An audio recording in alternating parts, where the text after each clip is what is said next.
Welcome to the chaos sector. No time to waste with preferential treatment. A trail of evidence has been revealed through the fog.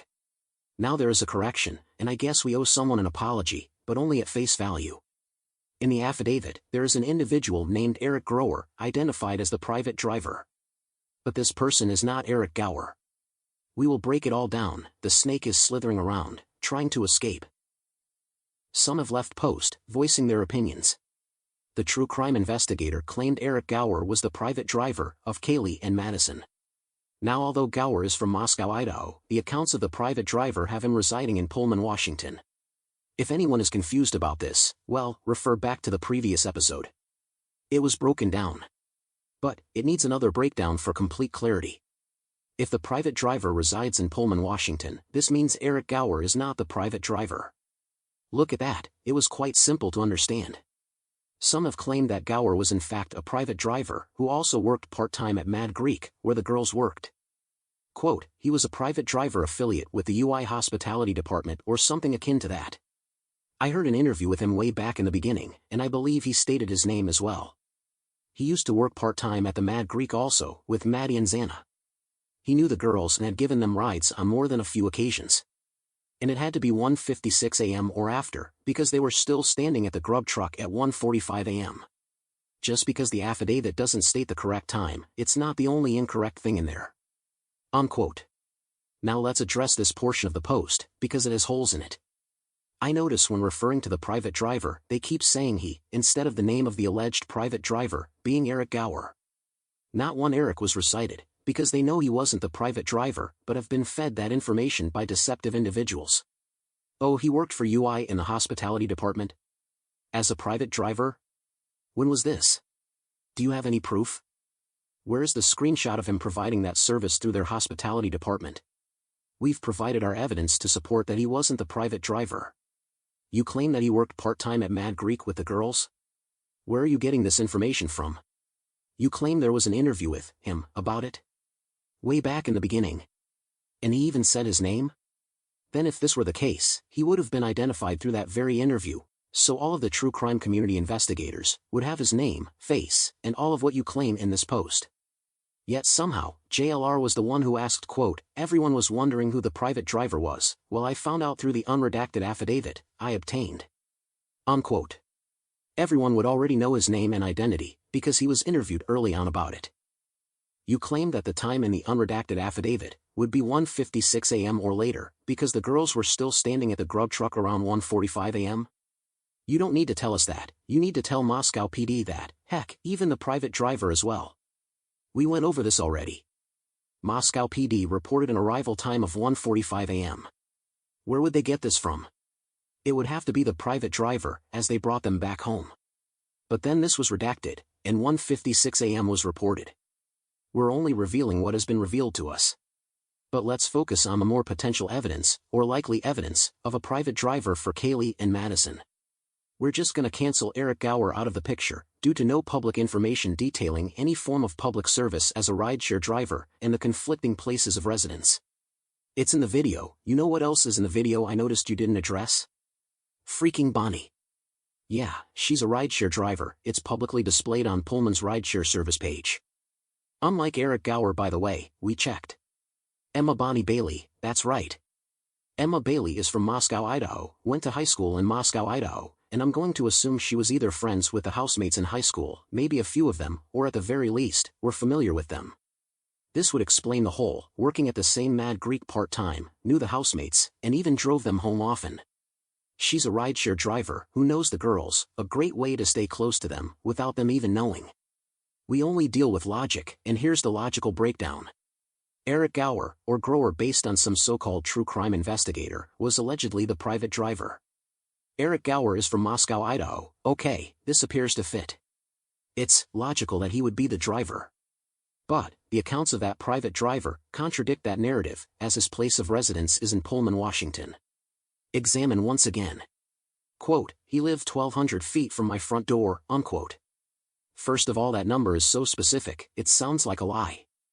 Second, this is obviously not Eric Gower, because he resides in Moscow.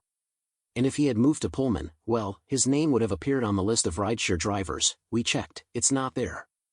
Some still feel the need to attempt at proving Eric Gower is the rideshare driver. If you have any proof that you can present, by all means do so.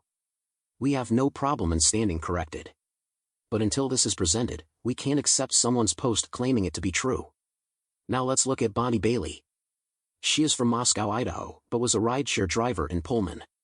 Someone posted that Emma was actually looking for a ride, instead of being the rideshare driver. Well, if I'm not mistaken, wouldn't this mean she should be listed as the buyer, and not the seller? The price listed on both photos is $30.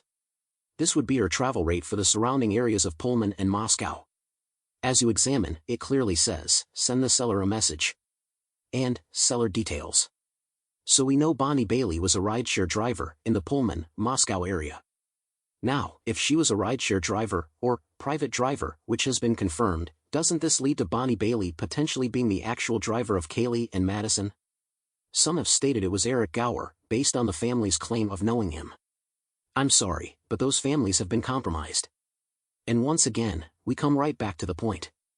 If Kaylee's family claimed the driver was a friend of theirs, yet this driver has 2 different locations of residence, how do you figure out who is who, and who exactly is the private driver? Sorry to break it to you guys, but their word is not fact or evidence. But what we just showed you is a fact and evidence. And since we know the lifestyle of Emma, it's safe to say that she may have moved to Pullman, which isn't too far from Moscow. Makes sense, when you factor in the drug trafficking element. Move out of your hometown, but close enough to quote, check in from time to time. Since Bonnie Bailey is from Moscow, chances are she provided rides for many college students. Popular places such as the grub truck downtown, the bar, and shopping centers, Bonnie Bailey would have a lot of clientele. A bunch of drunk college students, and she was selling drugs? Oh yeah, she's running around all over Moscow as a quote, rideshare driver. But the main point is Bonnie Bailey is confirmed to be an actual rideshare driver, yet Eric Gower hasn't been, but is claimed to be the rideshare driver. Now let's be honest, don't you see the problem here? We just went over it. I think we can move on. Quote, just because the affidavit doesn't state the correct time, it's not the only incorrect thing in there. Wait, before we continue, let's address this. It's not just a quote, incorrect time of Kaylee and Madison's arrival back home. There is surveillance footage, right? You yourself point out that the girls were still standing around at the grub truck at 1:45 a.m., right? So if that is visible, then how could they come up with a 1:45 a.m. arrival time, when clearly it would be closer to the time they updated it to? That's one question. Then another question connected to that, they would have to get the arrival time from the person who took them home. Are we on the same page here? Do you think they examined the surveillance and guesstimated a time? Or do you think they found out how they got home, found that out, then the time the person claimed to have dropped them off? You know what, let's not regurgitate. Quote, as far as JLR goes, everyone makes mistakes, has a past, and, or isn't perfect. He's turned his life around, and I think that's commendable whether I like him or not. There's a lot that hasn't made sense in this case from day one, a lot. And I also feel the city of Moscow and UI are corrupt as fudge. But I feel these rabbit holes are breeding their own rabbit holes, and the storyline is getting way out there. Unquote. Okay, sure, there is a person identified as the private driver, named Eric Gower. But, the guy presented is named Eric Gower. JLR is presenting an affidavit that has the name spelled as Gower, but the title of the video says Gower, but throughout the video he refers to him as Gower. Which one is it? Let me say this, just because that the name Eric Gower was provided, doesn't prove they were the private driver. There are still too many holes in that belief. For one, not sure where Eric Gower comes from, because there is no information on Eric Gower from Moscow, Idaho. For that matter, none from Pullman, Washington neither. When you search for the rideshare driver named Eric Gower, it reverts the search to Eric Gower. Which brings us back to the problem. Eric Gower is from Moscow, Idaho, but the accounts of this private driver have him residing in Pullman, Washington. I think the reason for this confusion is an impersonation has been committed. Let's examine an article from Law and Crime's website regarding their interview with the anonymous private driver. Quote, the driver spends much of his days shuttling people around town, so after the killings, he kept an eye out for the white Hyundai Elantra. He eventually spotted it at Koberger's apartment building, sometime after December 7th, unquote. The driver spends much of his days shuttling people around town? Well, this isn't Eric Gower, because he spends much of his days as an outreach coordinator, working with the youth.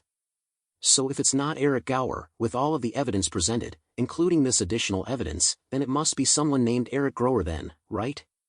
But let's continue with it. Quote, I thought it was too new, he said of the car, since Moscow police had asked the public for information about a 2011 to 2013 Elantra.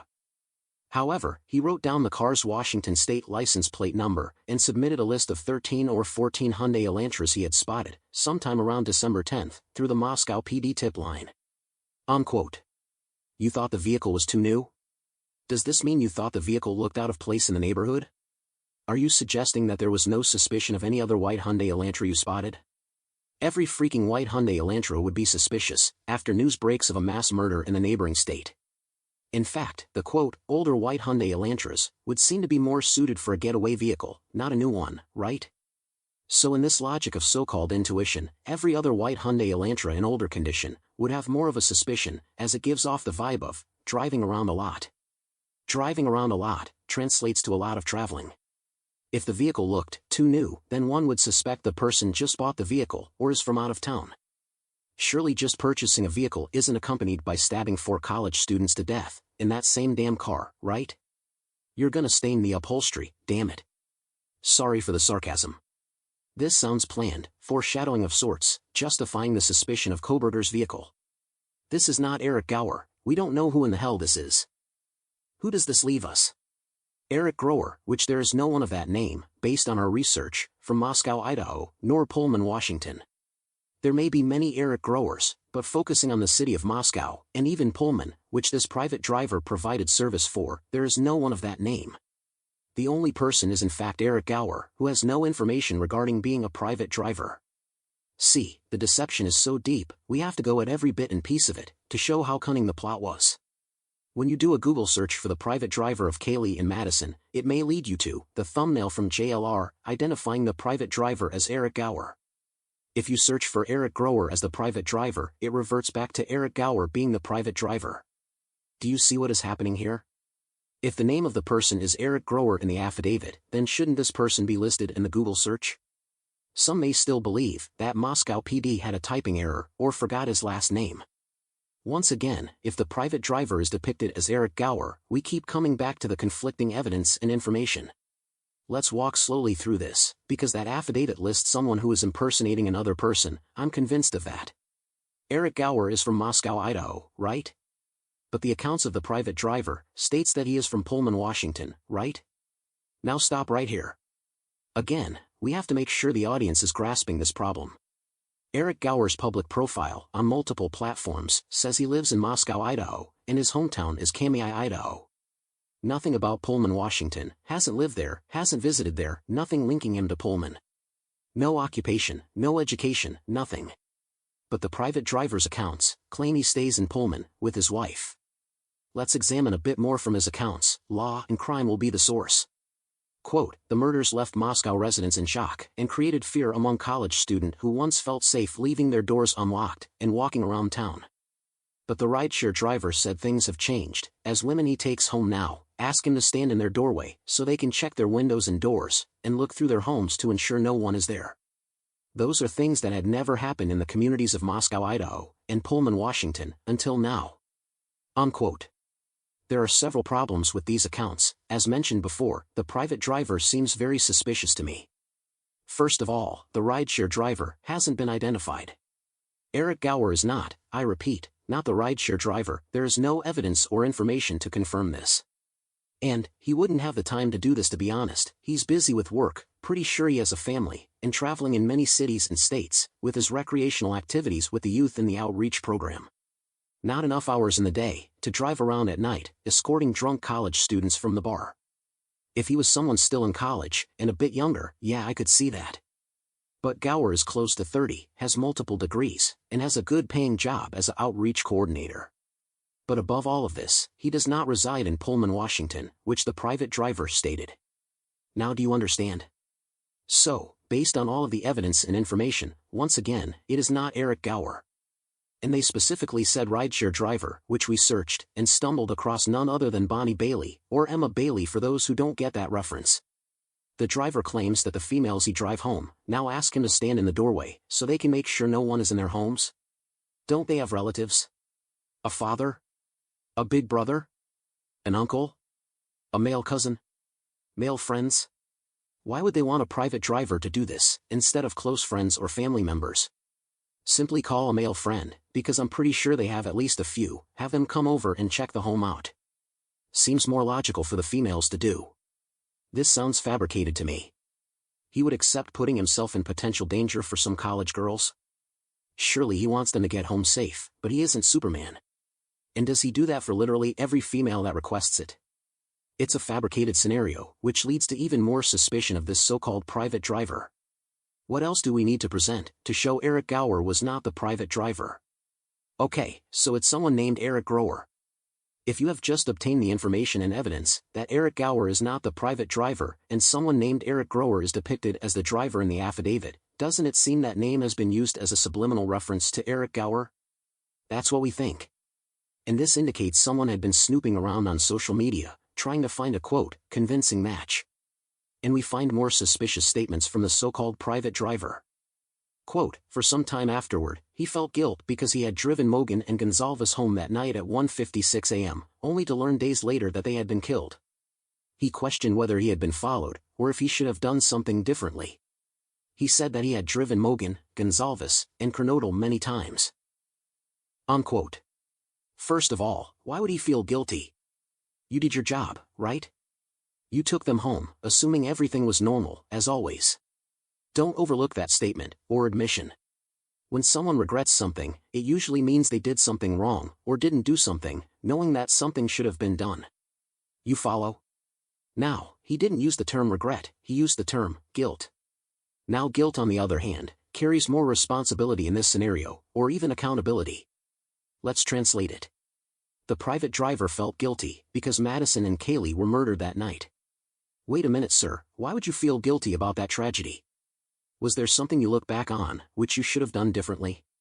That's what he states. Quote, he questioned whether he had been followed, or if he should have done something differently. Like what? Drive into the driveway, which you claim you didn't do because you were concerned about being robbed? Are you using this as a reason of feeling guilty? Never mention that in retrospect. Now think about this, very carefully. The private driver's accounts are how we know Kaylee and Madison were driven home. We wouldn't know they were driven home otherwise. You follow?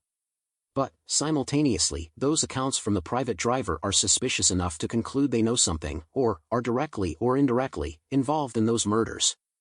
They felt guilt, that is an admission of doing something wrong, or not doing something, which is linked to Kaylee and Madison's murders. Understand? Again, quote, he said he felt guilt because. The term because is associated with a cause and effect.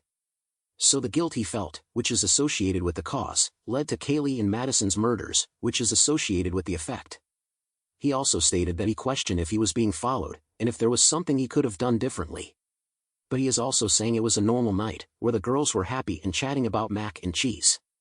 This is an admission of guilt, my friends, as it translates to, he knew someone was following those girls, and he felt guilty for allowing it to continue. And this is why he didn't pull up to the house, because he knew they were being followed, and left without making sure they completely got inside. Remember, he claimed the reason he didn't pull up to the house was because he feared being robbed? Remember that? Ironically, he goes on to say now females ask him to step inside the doorway. A liar will try to make something seem normal, but you can't cover all the bases.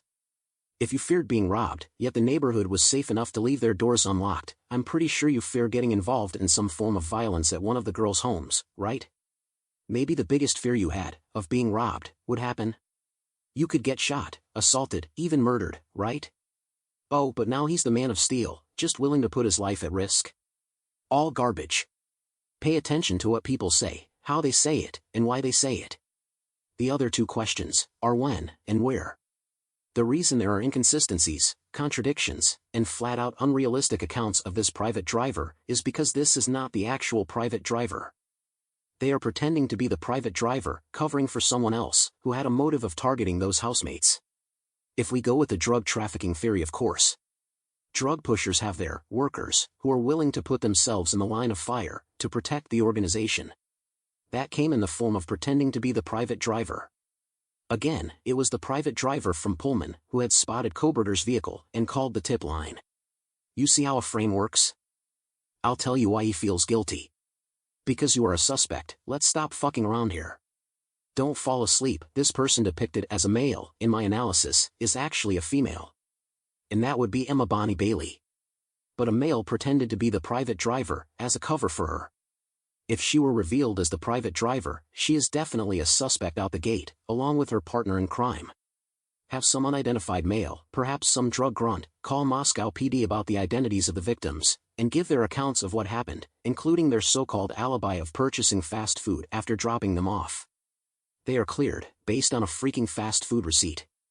Never took into account that there was an approximate 2-hour gap of when the girls were dropped off and when they were murdered, reported to be around 4:30 a.m. Did they provide an alibi for where they were around that time frame? Of course not. What have we established here? Eric Gower is not the private driver. Eric Grower is some made-up person. Once again, impersonation seems to be the reason for that name. Fraud, falsifying information, impersonating, all characteristics from a so-called true crime investigator. They could be the drug grunt, who was compensated for their, quote, expertise in the con artist field. Eric Grower was a name given to the authorities, which derives from Eric Gower, which they researched for someone to use, and simply put the letter R in the last name, to keep from literally impersonating Eric Gower as the private driver. But, close enough, to have people, meaning the public, such as viewers, direct their focus to Eric Gower. Oh yeah, this is how con artists operate. They perfect the art of deception. Well, this means the name in the affidavit, which was actually there, is nothing more than a made-up name, derived from someone who stays in Moscow, Idaho. Well, we cleared that all up. Funny how things work though, because it just makes things more complicated. This is the chaos sector.